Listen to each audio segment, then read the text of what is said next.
Mm.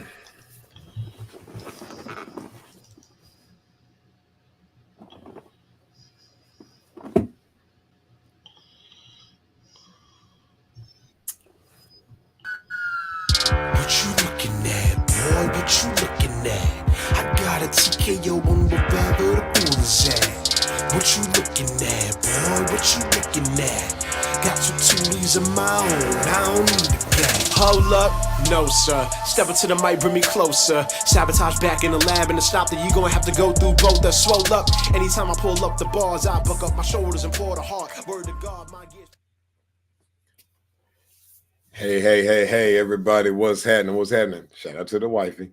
But we're here once again. It's Monday night. It's 7 o'clock. So you know what time it is. It's the knockout hour. Here with your boy TKO and my co-host D-Minus. He is not able to be here this Monday. However, we want to make sure that we say what's up to D-Minus. We love you, bro. And we can't wait till you return back to the show. But as always, man, we're here at 7 o'clock. I know last week we wasn't able to be on the show. We took a week off. You know, shout out to the working man. It was Labor Day weekend, and we wanted to make sure that some people got time to spend with their family and enjoy each other's company as they had a day off from again busting their tail, being the working men and women out here. And I would say shout out to everybody that got that day off. Um, Let me see. I like to always start out these shows to always recap what happened in my life this past week and just go over a couple of things that probably proceeded in my wrestling career and all that good stuff. So first and foremost, on a on a God is good side, let's start with that. All the time is that my mom was in an accident this past week. She has a small little 2012 Mazda 2. She loves that car. She calls it a little egg. And so I was out doing my thing for a while, and my mom called me and told me she was in a car wreck. So instantly, you know that fear of knowing that someone you love is in a position that you can't help, or you feel so defenseless. However, I was ended up having an opportunity to get to the hospital, check on mom, and was able to bring her home. They had to use the jaws of life to get her out in this situation with the T-bone accident. However, all praise to God, no broken bones, no nothing, anything too severe, just a little bruising and things like that that happens in a car wreck.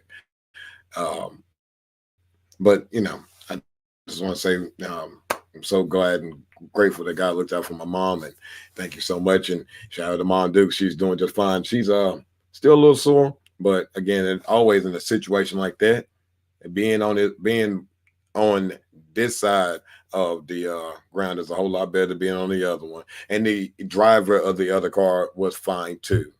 Most importantly, that's why I asked my mom once that she was okay. Is the other driver okay? And they said they was able to manage to go ahead and be just fine and go their way and didn't have to get checked out. So hopefully the people that was in that crash on their end, I hope everything is fine. Hope y'all do need medical help, go get checked out. But I wanted to start off with that. Got my hair did, what I'm saying, looking kind of dapper and debonair, you know what I'm saying? Shout out to y'all know y'all seen it in the comments and see that's my wife. Or y'all like to say TKO, Mr. TKO, excuse me, when it comes to the boys. They love my wifey, but she got your boy straight. Shout out to my barber, Mike Van Hook at Crazy Cuts here in Burlington, North Carolina. Come on now, man. It's been my barber shoot going on now maybe 20 years. Yeah. I used to go to college and drive back. I went to West State University, and it's about an hour drive. I used to come back every other weekend to get my haircuts too. So shout out to Crazy Cuts for always keeping me fresh, and of course my wife. All right. So going back to another part of my weekend, as if you're a first time viewer of this show, shout out to you. Uh Thank you, baby. I'll see you in a couple minutes. So so for those viewers that do regularly attend our show, thank you for joining us again. We know there is a gentleman here that serves our military and other men and women that serve us. Thank you. I like to shout you out every week. I am a Air Force baby. My mom was in the Air Force when I was born in Oscoda, Michigan. Yes. No, don't know how to spell it. None of that. But I know where I was born. So that's why I'm a huge Michigan Wolverines fan. Not talking about football too long and lengthy, but go blue. We'll bounce back. You know, we had that chip last year, played against a tough, fast Texas team. We'll get it together, man. Still a long season, but shout out, go blue. But I had a match this past weekend. I'm a professional wrestler. I go by TKO, of course. See the logo in the top corner. And if you're ever wondering for people seeing that logo, that is me. That's a silhouette of me from my first match. That also is a logo for my first T-shirt that I ever had as a professional wrestler. I called that the OG TKO. I need to go back and get those because I missed those a lot. That was a good shirt to have. So anyway, love that. But I wrestle for a promotion called Gouge Wrestling, and they do a good job with getting a lot of fans in the weirdest places you would think sometimes, like at a bar setting and or at breweries, which we're appreciative because it's outside, it's fun. Sometimes you got to deal with the elements of rain. I've done that before, wrestled in that. Didn't miss a step. Smooth as silk, baby. So we had a great show. Huge turnout as always at Rubis Bar down in Raleigh, North Carolina. If you want to check them out on the weekends, great folks. One thing I love about wrestling is that we're very inclusive, meaning, you know, it's not just beyond, say, the character that we are in the ring, but more or less our lives. Um, People of all colors, any type of anybody. We love people in our business. We just don't like people that don't train and try to emulate what we do. Those folk we don't like. However, fans, uh, anybody that comes to see our product, we enjoy you and we love you guys because hey, we all in this together. You know what I mean? So thank you, DC, for that. But they had a great turnout, great crowd, nothing but love. I enjoyed my match. I went against a guy named Sawdust. Even though he was my opponent, I have mad respect for him. Every time we step foot in that square circle, that he pushes me to the limit. And that's why I enjoy matches there at Gouge Pro Wrestling. They do a great job with that. And they fired up just the way I like it. You know what I'm saying? Because your boy TKO like to go out there and give the people what they ask for. And that's for me to whoop some tail. You know what I'm saying? So I was glad to definitely represent, show out, bring the dub over Sawdust. I'll have that match on YouTube soon. Once I get the footage, I'll put that up because we also have the first match me and Sawdust encountered. I was maybe saying about a year ago. If you want to check that one out, go on TKO 336 on YouTube and check out my matches. And like, share, subscribe. Let everybody know who they're dealing with. Because if you ain't seen me in action live, it's always on YouTube, baby. Just run those numbers up, all right? Let them know who the man is. Cut some reels of your favorite moments and share it with me. So I will know what, say, you that type of person that loves wrestling, you're not able to see my matches. Well, I will be able to know which moves you like and prefer me to do. So it will help me out in how I prepare for my opponents. So I'm gonna leave it up to you guys in the knockout hour chat. So let's talk about it. All right. So if you're here on Monday nights, I can talk about my life all day long, but let's get into some combat sports news. All right. We're going to start off with boxing. I'm not going to do the whole slate of the year because normally we always do that. We'll always say, hey, these are the fights to look out for. But I'm going to do something different this week. Let's try it out. But we're going to do the full schedule for September. Now, people, I'm not the greatest on pronouncing names and or a lot of things will come to words. All right. I'm a Southern boy, Graham, North Carolina. So I know there's not an excuse. I would just say it's a high school I went to. Shout out to Graham High School. I'm being funny. I'm being funny. It's just sometimes nowadays the way it's something, like I would say to my wife all the time, if she don't remind me how to spell my kids' names, I wouldn't get it either. It's not that hard. So you gotta stay with me, all right? All right. So We got coming up this weekend, ladies and gentlemen. You got on September the 14th in Las Vegas, Nevada, Prime Video's pay per view. We got the big fight between Conrado Alvarez and Edgar Berlanga. Berlanga. I think I got that right. And it's a 12-round fight for Alvarez's undisputed super middleweight championship. Now, I am a I'm an avid boxing fan. That's a lot. That's my background and fighting in the ring and outside. I do a little street fighting, but I love to throw these fisticuffs. So for me, Canado is a savvy veteran. He learned a lot at a young age, especially going against Floyd Mayweather. Floyd Mayweather taught him without even really teaching him, and he was moving his head. And ever since then, he has had one of the best ways of attacking someone and also finding a way to counteract a lot of the shots in order to open up his opponent. So I would definitely go with the fact that with Canado's experience and his head movement, I'm gonna go with Canado in this fight. Now, my man Edgar throws pretty freaking hard. He's a hard puncher, but sometimes it's hard to hit what you can't see and or touch. And I think Canado is going to pull out this victory. If you want to try to make some money, shout out to you can throw me some cash you want at dollar sign TKO B Town. I would say Canado will probably go with a knockout in the 10th round. I'll say 10th. So because they had a nice little exchange when it came down to the face to face. So we'll see how that progresses as the week goes. All right, we got another title fight. I'm not gonna try to pronounce the first name. I'm not gonna waste my time with it. Laura versus Danny Garcia in a 12-round fight for Laura's WBA super middleweight title. I don't know too much about these opponents here, so I would just say, hey, let's tune in and see what's going to happen with that fight right there.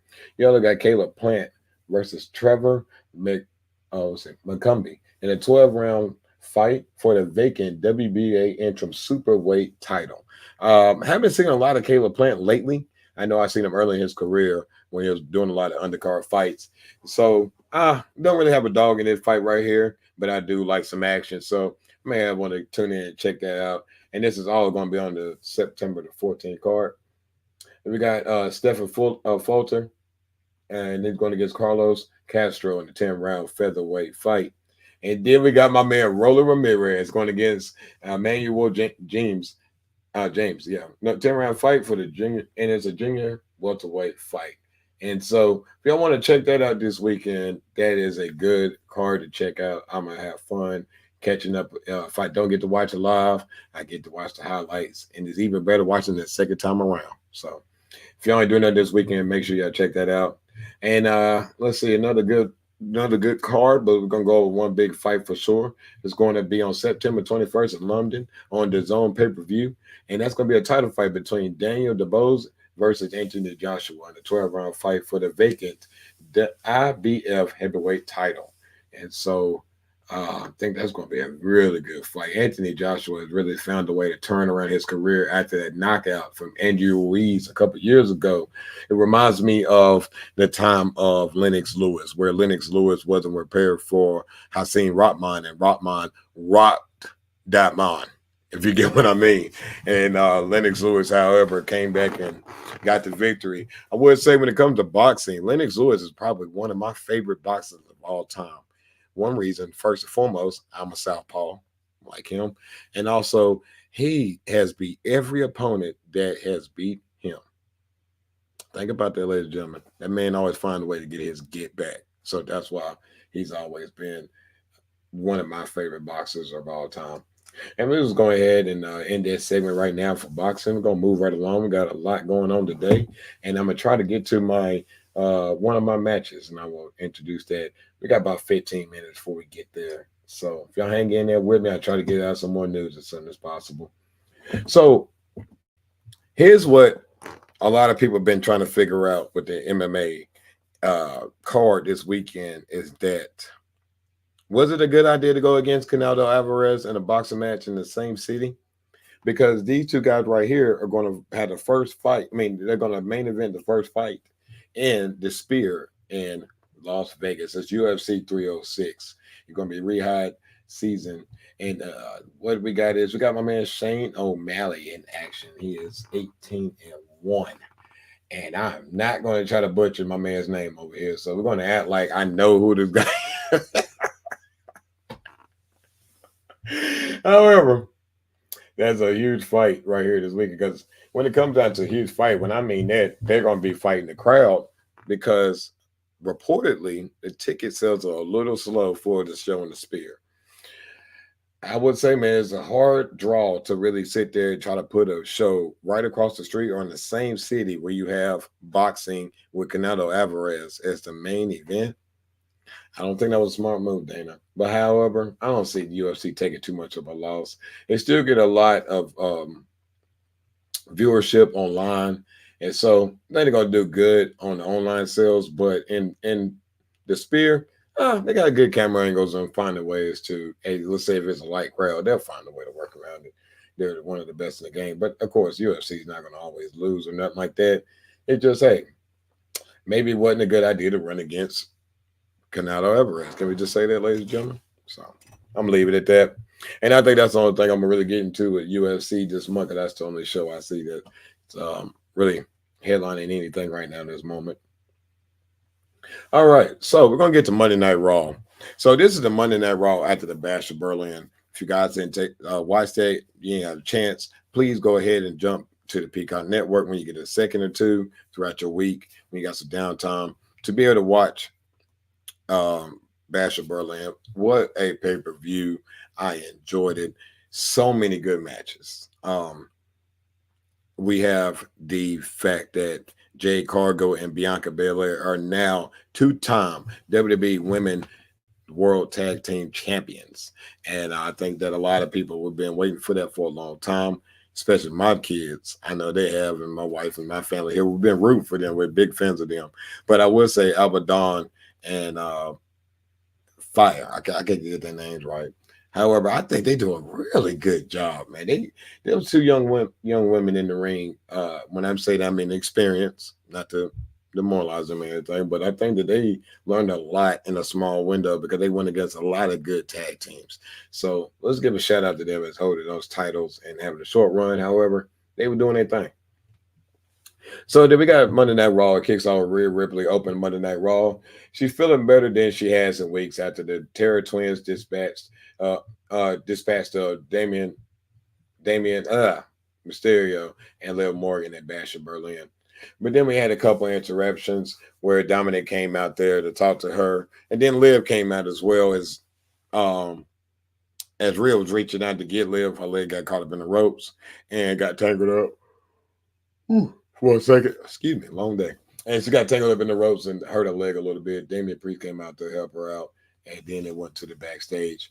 And then we had a 6-person tag. We had Otis, Akira Tozawa, and Maxine Dupree versus American Made. And American Made was a team of Ivy Now and the Creed brothers. They are now a unit.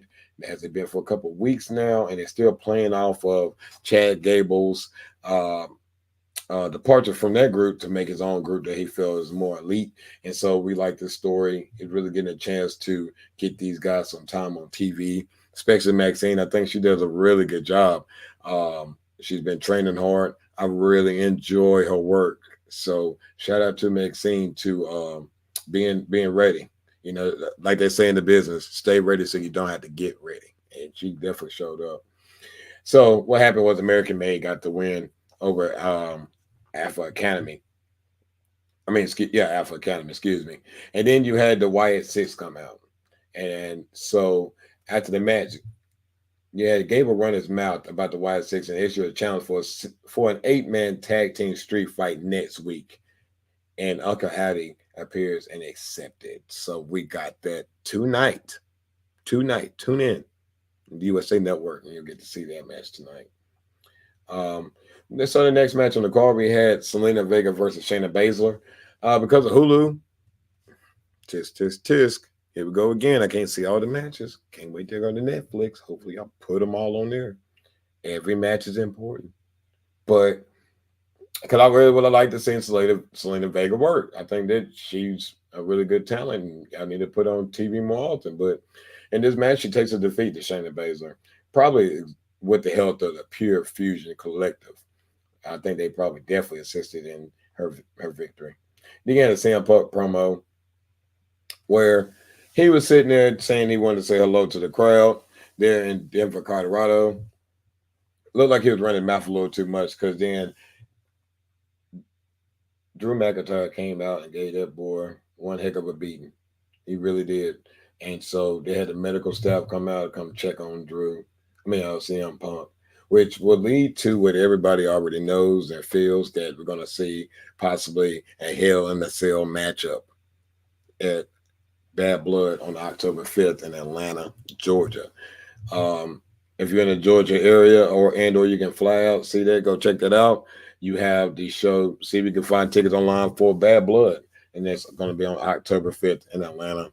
Check it out, get some hotels. If you see my man DC or anybody from the B Fam radio station, check them out. I'll let your boy show them some love down there. You got Dragon Lee versus Ilya Dragunov versus Dominic Mysterio, and it's a triple threat match for the opportunity to be in a fatal four-way next this Monday. Yes, so tonight you got a fatal four-way that would be already have Jay Uso, Pete Dunne, and then after this match right here, you had Dragunov will be the third opponent in the fatal four-way you will see tonight. You had Damage Control versus the Unholy Union, and that's Bianca Belair, Jade Cargo at ringside. So the Unholy Union is, of course, the former tag team champions, Izzy Dane and Abba Fire. There you go, I got it right.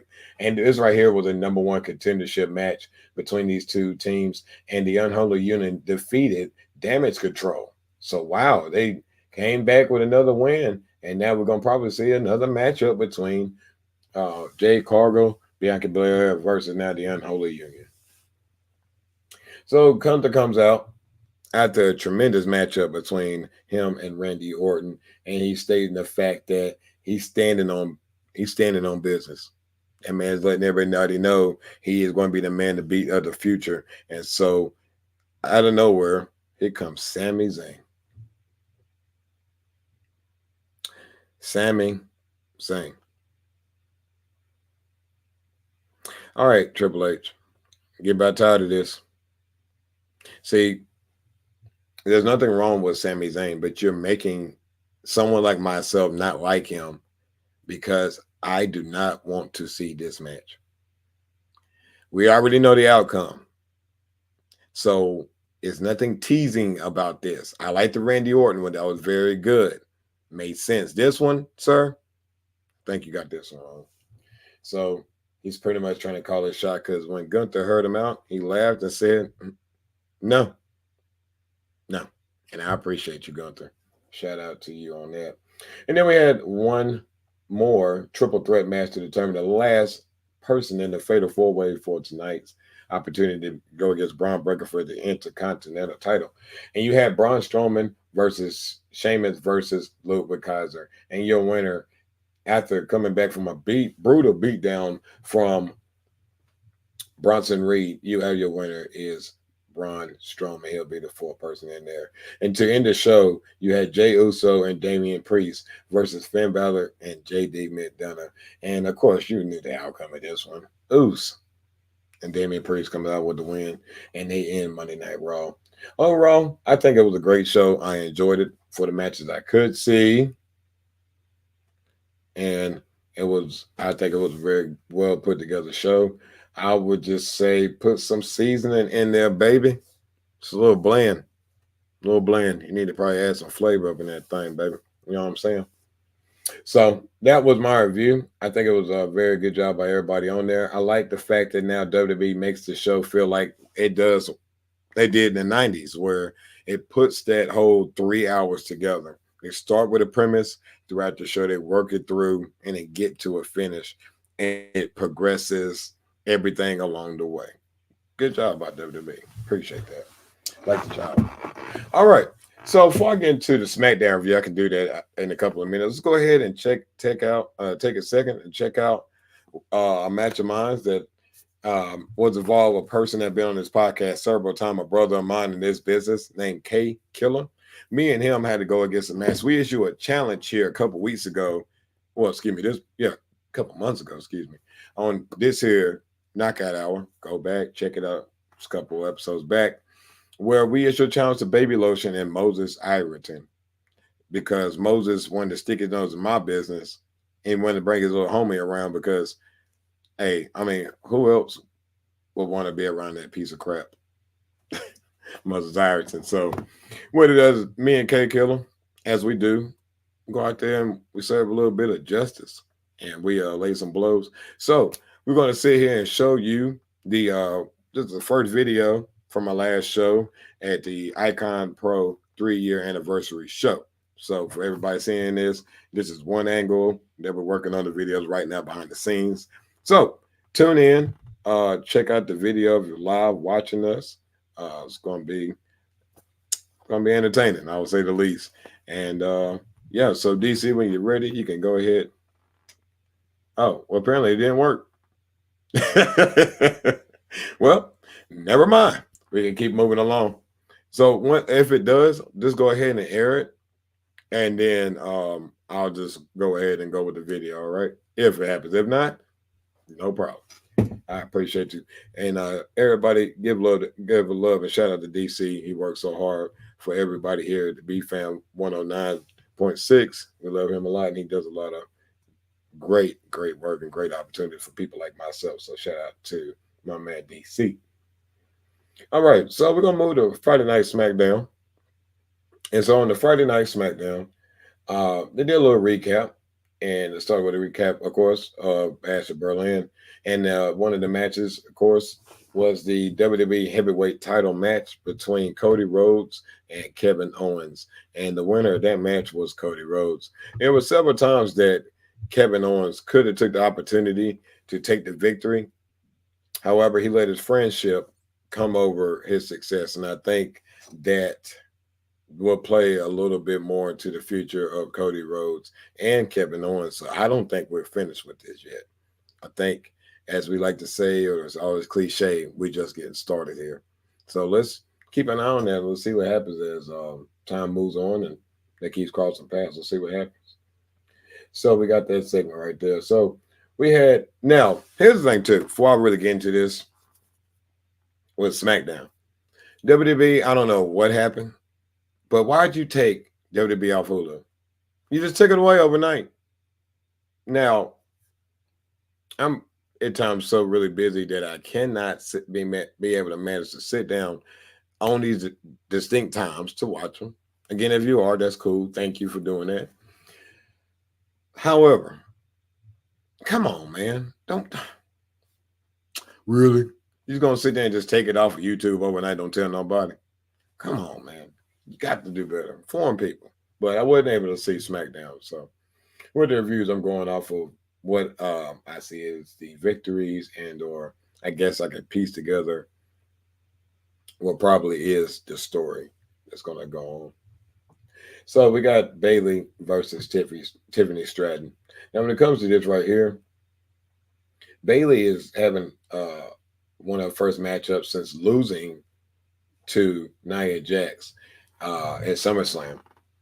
So I think it was a good idea for Triple H to do this. It was a good way to get Bayley back on TV, back in action, and to go against Tiffany Stratton, which had a big effect on her losing her title. I think that makes sense. Shout out to Triple H on this one.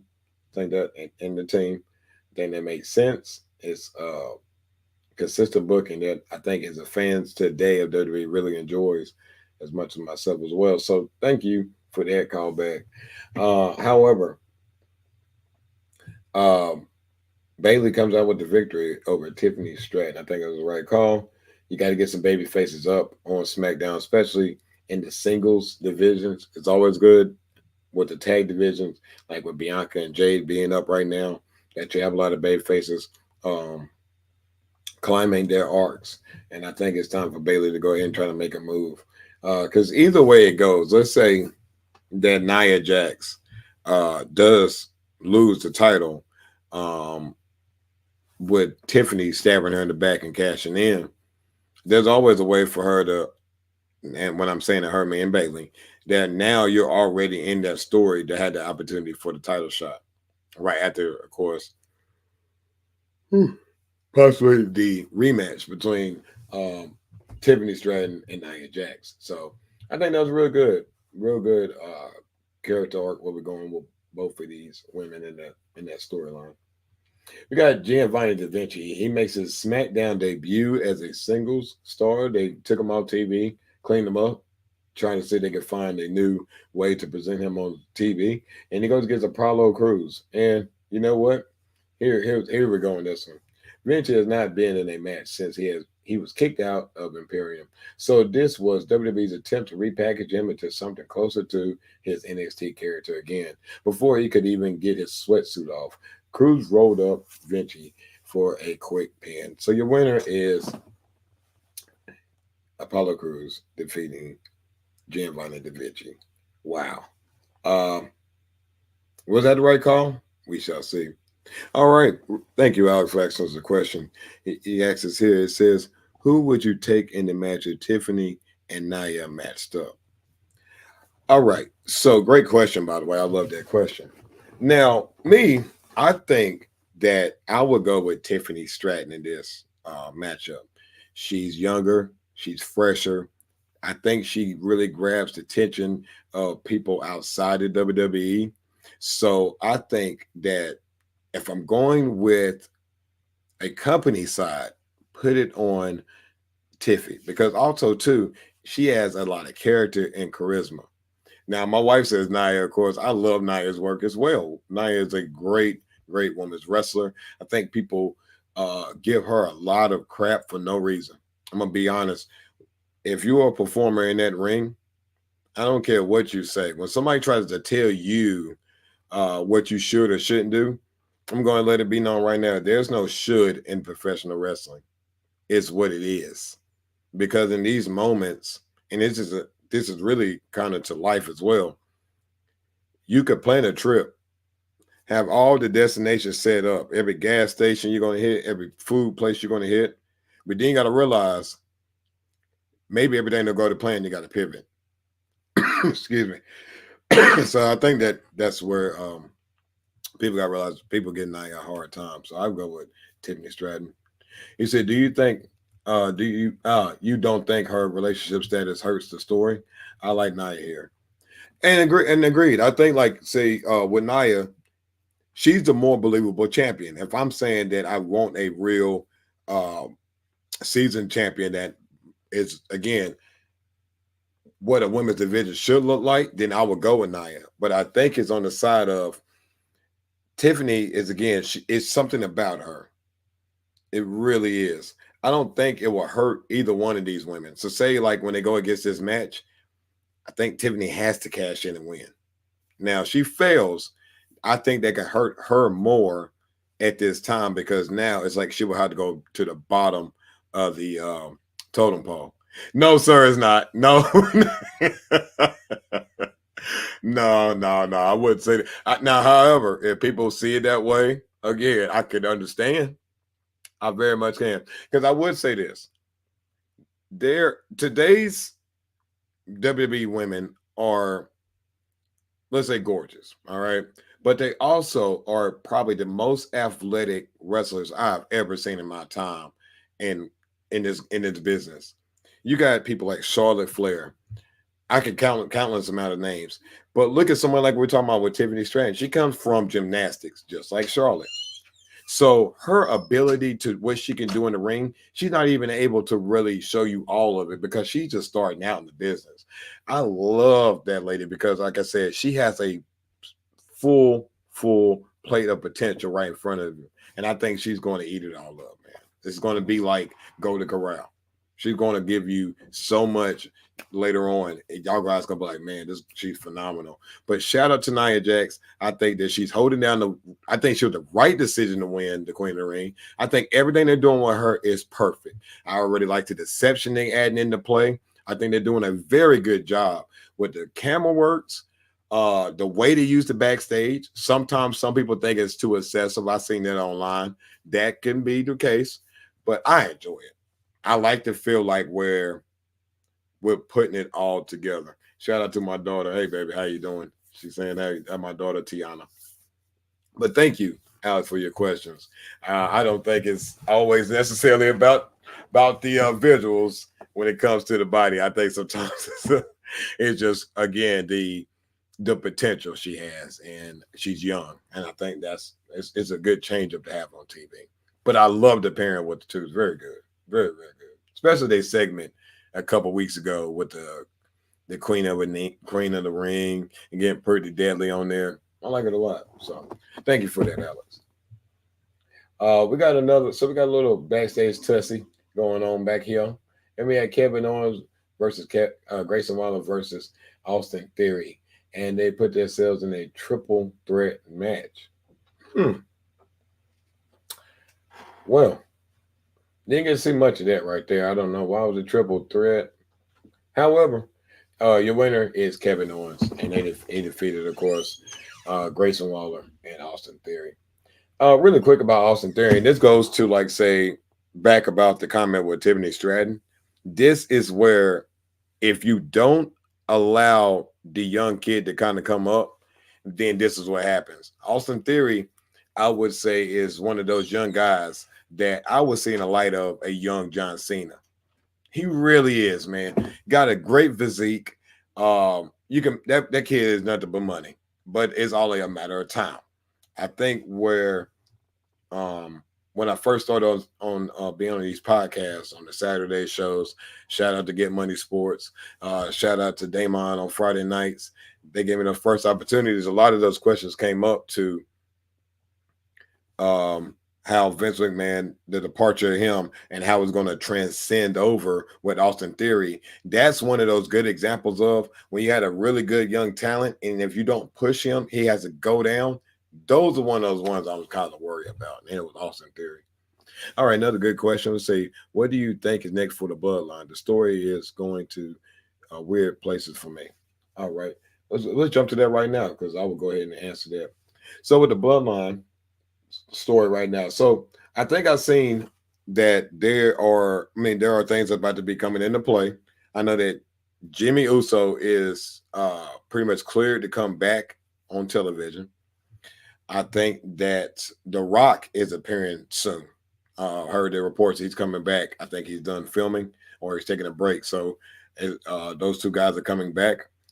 I also know they're possibly going to be adding another family member or two, which will also be another brother of Tama Tonga and Tonga Loa, I think is the other brother. I would say that, yeah, I would kind of agree with you. But I like the fact that it's weird because it kind of has its own place in WWE. And the reason I say this because Roman Reigns is so above the title right now that you have to find ways to take your top guy in another direction so it doesn't make him go for the belt.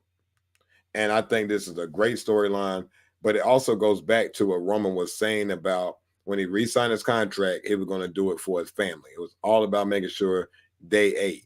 And I think that's what him and The Rock is doing. So if the Bloodline, and you're right, with the weirdness, and I'll get to that really quick, it was the Bloodline versus DIY versus the Street Profits in a three-way tag team match.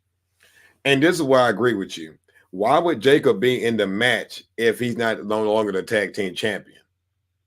They just did that last weekend. And I think that's weird. Like, why would you add him in this match? I think they need to have Tonga Loa in there more. That's just me, because he needs to be seen on TV more.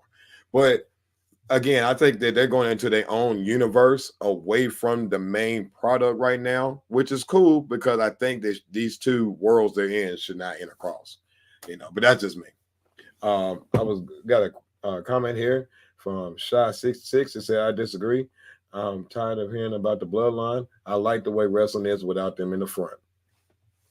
Fair. I think that I would say this. With them not being on Monday Night Raw, yes. I like how it's two completely different shows. Yes, I would agree with that because it can be pushed down your throat so much. But I would say this, though, for the other talent on SmackDown. make your story more on that show because you already got Cody on there and you got the bloodline. Again, the bloodline has to do something to get away from the titles. And I do agree with you guys. The one thing I think is going to be the problem is once they have it out with their sales, how can all of them work inside of the company and not keep crossing paths throughout the years and the times? I'm with you guys on that. That's what I think is going to be a problem with signing a lot of the same family. I think that's a huge problem because in some way they're always going to be connected. And so I would say when they take those breaks at time and they come back, I think number one, I don't like this bloodline as much. I really don't care for Solo. I never really had. I just knew that he was going to be trying to take over the tribal chief mantle. But I don't like Solo's work on the mic. I don't like his promos. He's not convincing to me. The only one I love to see is Jacob Fatu. And I will also add Tungaloa. I like Tungaloa. Well, not Tungaloa, my bad, Tama Tonga. I like Tama Tonga a lot. Those two, Jacob and Tonga, those are my guys right there. I really enjoy those guys out of the bloodline. But yeah, I can understand where you guys are coming from. I think the bloodline is sometimes it's a little too much and it can get irritating. So let's see what they're gonna do coming up. Because like I said, the Rock's been mentioned to come back soon, and they talking about adding more members. So we'll see as the weeks unfold. But thank you guys for adding in your comments. I appreciate you a lot for rocking with me on this Monday night. This is really fun. I like to engage on this. And again, too, guys, my opinion is not law. You know what I mean? I'm not the nowhere in the wrestling savant or anything. I just sometimes I like to see things as I book my shows or plan with my booking team at times. We try to see where we're going ultimately in 6 months from now. Because in any business, you should always try to follow a model of where you're going to be at this point, at this destination. Where are we right here? 5 years from now, 10 years from now. So I think WWE is working on not so much of a show-to-show plan as other companies may.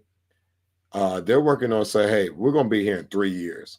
So we're going to do this in a 3-year span. How we're going to walk everything back to make it make sense. And I think that's all they're trying to do.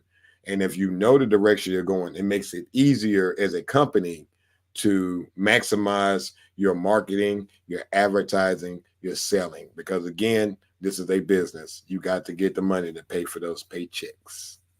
So let's go ahead and but no, thank you guys so much. That was really, I really appreciate you. And we also got Chelsea Green versus Mia Yim. I like Chelsea Green. I do. I like the quirkiness, the over dramatic acting. I think it's fun, especially on a 2-hour show where everything is so intense and everybody's trying to win. I think she's pretty good character work. And Mia Yim, lately, I would say to me, I'm liking the attitude. I'm liking the street because I'm a street fighter and I like what she does in there. And I like the time that they're giving to her. I think it's been long overdue. It really has. So shout out to Triple H on that one. Mia Yim didn't come out to victory, however. I think Chelsea Green winning was the right call. And good move by WWE on that one. I think that's going to be fun to see where we go with that one because they have been crossing paths for a while. And then I think that's what wraps up Friday Night SmackDown. If I missed any matches, again, everybody, I wasn't able to see it this past weekend because it's no longer on Hulu. So I guess that's a loss for me. So, all right, and that's all your news from WWE and wrestling news. I know that there was a pay-per-view this past weekend with AEW. Not to go too far in depth, because I know that I don't want to feel like I'm insulting anyone on their views of AEW. Personally, I am not a fan of the promotion. However, I am a fan of several of their talent. I know people will say, well, that don't make sense. Yes, it does. In my way, it does. I say that because someone like Swerve Strickland, the former world heavyweight champion of AEW, I looked up to him in my career, and I still check out certain things that he do. However, some of the stuff that when he gets a little creative, let's say that, I'm not gonna get into depth about how much I had a disdain for what I've seen, but that doesn't take away from somebody's ability in the ring. And I think that he did a great job being the first ever African American heavyweight champion of AEW, as a world champion. And the real question is, will he be able to find a way to get back up there to the top? Who knows? He found a way to get up there before. So the real question is, can he climb that ladder again to find that success? And we will find out. But there was other things that transpired. I say they had a couple of street fights. Um, I don't know if you guys are Jericho holics. I really don't care for Chris Jericho. I think MJF was a good talent. That power driver he took looked pretty rough, man. It looked pretty bad, but I'm glad he's okay. Danny Garcia, cool story about Danny Garcia. So I was with my trainer Eric Orr. We was on the way to the Scenic Valley Invitational, and this had to been maybe about, I'll say, this before Danny Garcia got signed, or he was on the way to AEW in that span of time. And at the SCI, that's what we call it for short. They have a tournament to determine the SCI champion, and Eric had an opportunity. He was an entry in the tournament, and he got to, I think, possibly semifinals or actually the finals against. He lost to Daniel Makabe. Which first time I seen Daniel Makabe work. If you haven't, check out this dude. This dude is like a wizard in the ring, man. It's like poetry watching this man wrestle. Very phenomenal guy. So we was at the hotel chilling. Now, if you haven't been to Tennessee, there's a spot called, we was in Chattanooga, Tennessee, by the way. And we was at a hotel that had a restaurant in there called City Cafe. If you haven't been there, please go check out City Cafe. Shout out to City Cafe. Love you guys a lot. Love y'all can sit there and want to do an advertisement deal with your boy and the fellas here at the Knockout Hour. But man, great food. I've never seen a menu that had over like 12 items of every kind. From spaghetti, breakfast, lunch, anything you would want, it was on there. Like for reals. Even one of my homeboys, Sandy McCumbay, was like, "Do they have lamb?" So, and no, we ain't get a chance to get no lamb. But I'm gonna stop this for a second to answer what Alex has to say here. I said, I hope Netflix does a special on Sid Vicious. He just deserves a short film for all he has done in wrestling. I do agree. I think that WWE would be very open to something like that because what these guys have done in their pro careers and the times that they wrestled is phenomenal to think that they have been able to live lives outside of the business and be able to provide for their family and live long lives. And I know Sid Vicious for some people seem like it's gone too soon, but man, that man has lived a long and fulfilling life. And I think it was like 63-ish, and it was in his 60s. And I know people say that's a short term, but ladies and gentlemen, I have to understand that it's not about how much time you have. It's about what you do with the time you do have. And you're absolutely right, Alex.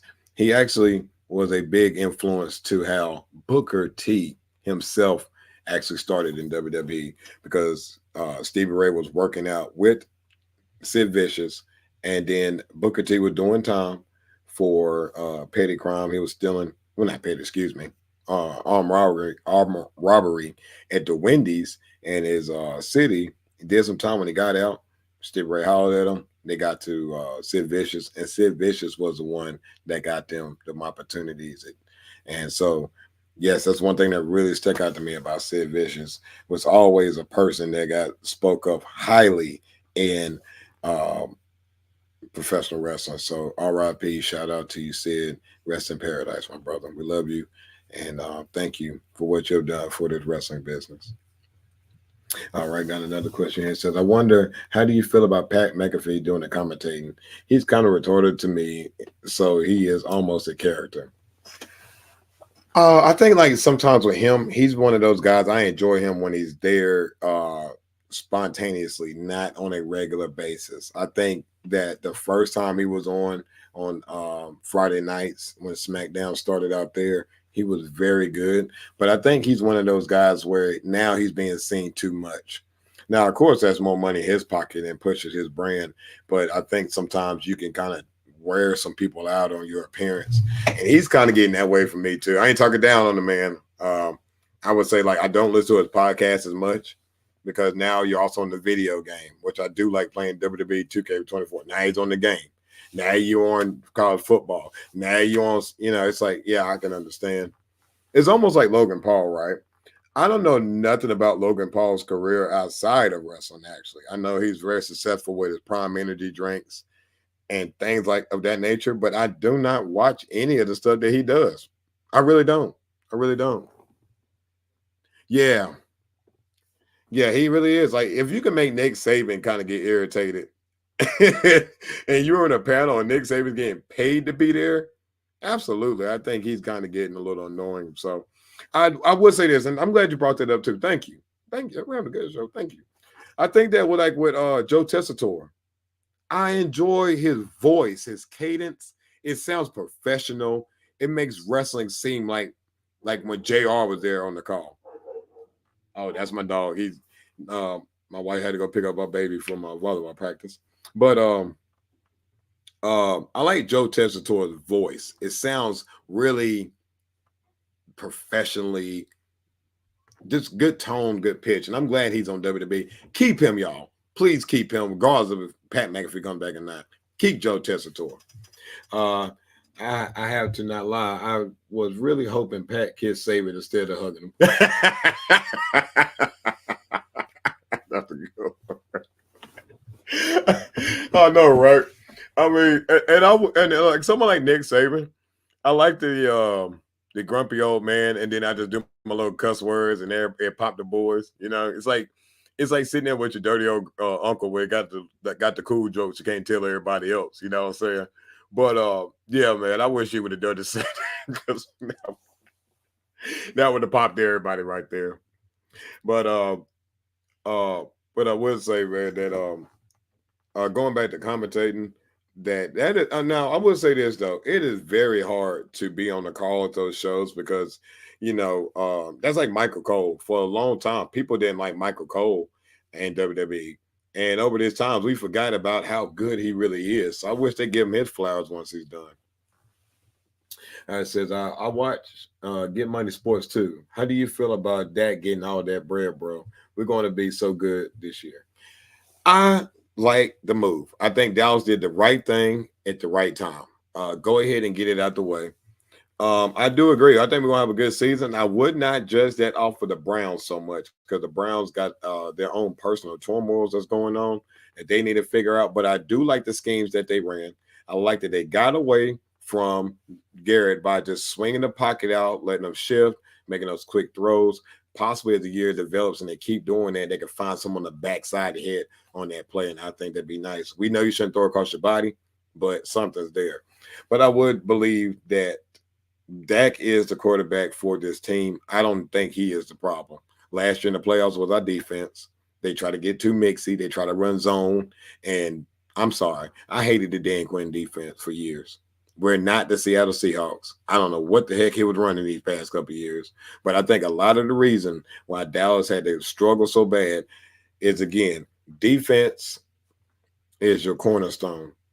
And stick to that. They looked very impressive yesterday. They were flying around the ball. Thank you, Mike Zimmer, for coming back to Dallas. You the man.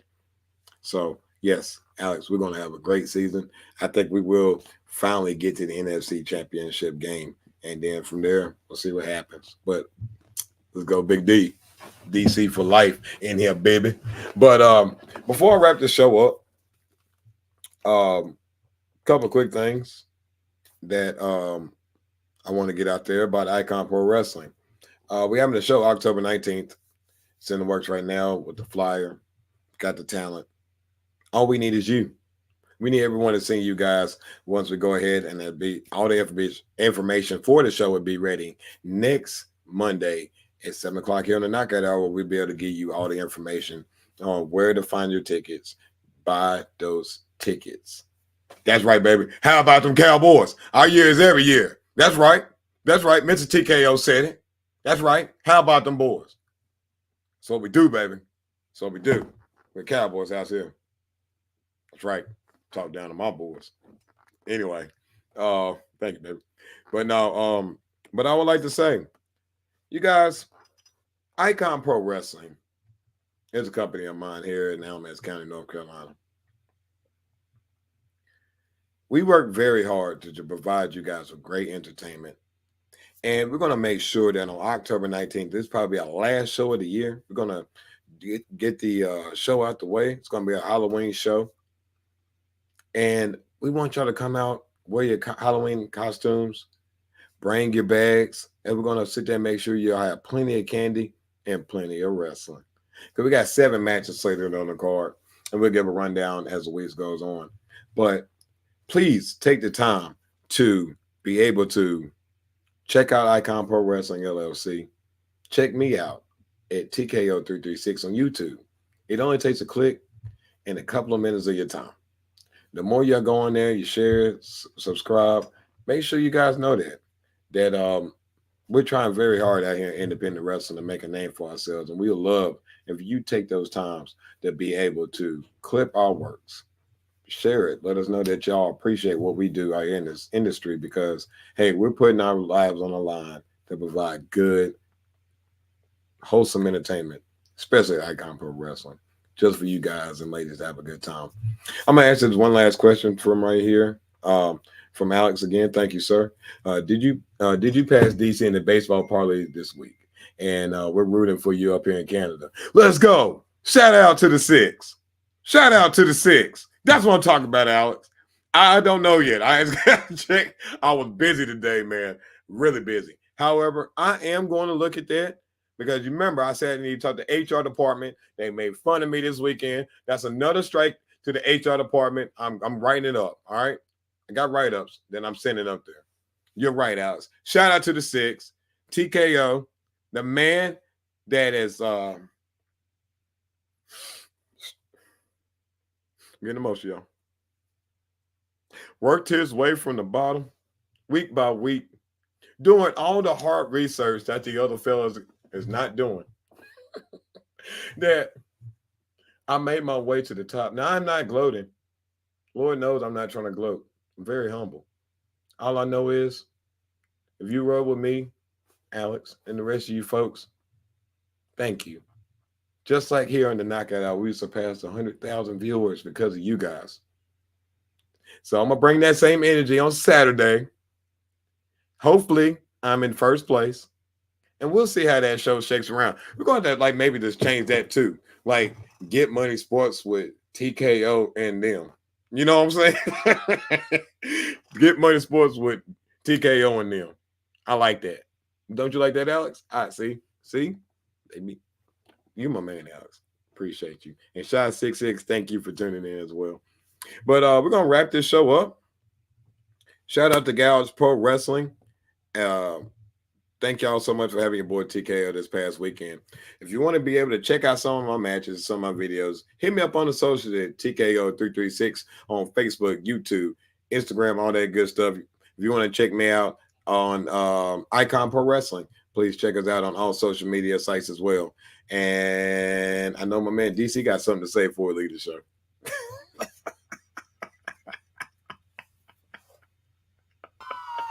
No worries. Thank y'all, man. We'll see y'all next week. Peace. What you looking at, boy? What you looking at? I got a TKO on wherever the pool is at. What you looking at, boy? What you looking at? Got 2 Tulies of my own. I don't need a gat. Hold up, no sir. Step into the mic, bring me closer. Sabotage back in the lab, and to stop that, you gonna have to go through both. Swole up. Anytime I pull up the bars, I buck up my shoulders and pour the heart. Word to God, my gift.